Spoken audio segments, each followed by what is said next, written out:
प्यारे बच्चों, कैसे हैं आप सब? अच्छे हैं ना?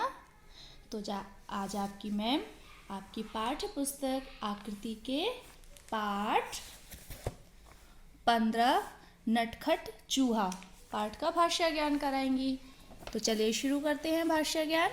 देखिए, भाषा ज्ञान में दिया है हमारा विशेषण। जो शब्द संज्ञा या सर्वनाम के बारे में बताते हैं कि वे कैसे, कैसी या कितने, कितनी हैं, उन्हें विशेषण कहते हैं। तो आपने व्याकरण में भी पढ़ा था कि विशेषण किसे कहते हैं। तो जो शब्द संज्ञा और सर्वनाम के जो शब्द होते हैं, संज्ञा या सर्वनाम जो होते हैं, उनके बारे में जो बताते हैं या उनकी जो विशेषता बताते हैं, वो हमारे विशेषण कहलाते हैं। जैसे देखिए, नटखट चूहा, तो चूहा हमारा क्या है? इसमें संज्ञा है। और संज्ञा की विशेषता क्या हो? जो चूहा है वो कैसा है? नटखट। तो नटखट हमारा क्या हुआ? विशेषण। यानी कि नटखट है तो चूहा के बारे में बता रहा है कि चूहा कैसा है। अब देखिए, रंग बिरंगे सितारे, तो सितारे क्या है इसमें? ये भी हमारी संज्ञा है। और सितारों की विशेषता जो है वो क्या है? रंग बिरंगे। तो ये क्या हुआ? हमारा विशेषण हुआ। तो यहाँ नटखट और रंग बिरंगे विशेषण शब्द हैं। ठीक है, अब आगे देखते हैं प्रश्न संख्या 8। विशेषण का उचित संज्ञा से मिलान करो।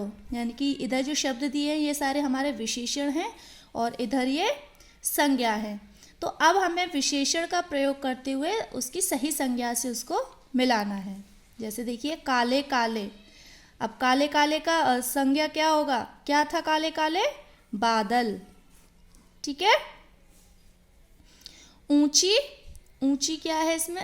ऊंची का किससे होगा?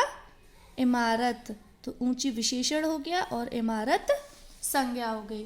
तो ऐसे ही बच्चों, आपको इन शब्दों को अच्छे से पढ़ते हुए और समझते हुए आपको विशेषण शब्दों को संज्ञा से मिलाना है।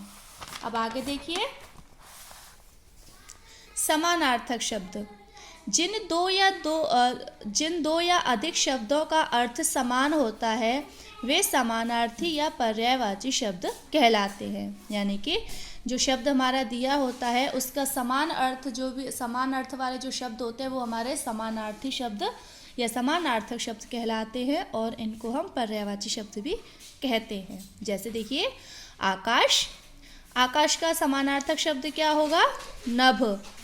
आकाश को हम नभ भी कहते हैं, गगन भी बोलते हैं, है ना। अब देखिए, पंख। पंख का हो जाएगा पर। यानी कि पंख और पर एक ही शब्द है। सुंदर। सुंदर का हो जाएगा खूबसूरत। खून, रक्त, बादल, मेघ, उदास, शांत। तो ये हमारे समानार्थक शब्द हुए। अब देखिए, गतिविधि कार्य। बच्चों, बारिश के मौसम में ऐसा क्या हुआ होगा जिससे चूहा अपने बिल में से निकल नहीं पाया होगा? कक्षा में इस विषय पर चर्चा करो और कुछ पंक्तियाँ लिखो। तो आपको ये पता करना है कि आपने पाठ पढ़ा था तो उसमें दिया था कि चूहा बहुत टाइम से अपने बिल से बाहर नहीं निकला था क्योंकि बारिश का मौसम था। तो आपको अपने घर में अपने बड़ों से बात करनी है और उनसे बारे में बात करनी है कि चूहा क्यों नहीं निकला था। और बात करते हुए आपको इन पंक्तियों में लिखना है कि क्या हुआ था जब चूहा बारिश के मौसम में बिल से बाहर नहीं निकला था। अब देखिए, नीचे दिए गए चूहे के चित्र में रंग भरो। देखिए, यहाँ पर कितना प्यारा सा हंसता हुआ चूहा है। इसमें आपको वैसे ही सुंदर से रंग भरने हैं। ठीक है। तो अब आपका गृह कार्य है कि आपको पृष्ठ संख्या 85 और 86 पर प्रश्न संख्या 8, 9 और गतिविधि कार्य आपको अपनी किताब में ही पूरा करना है। ठीक है।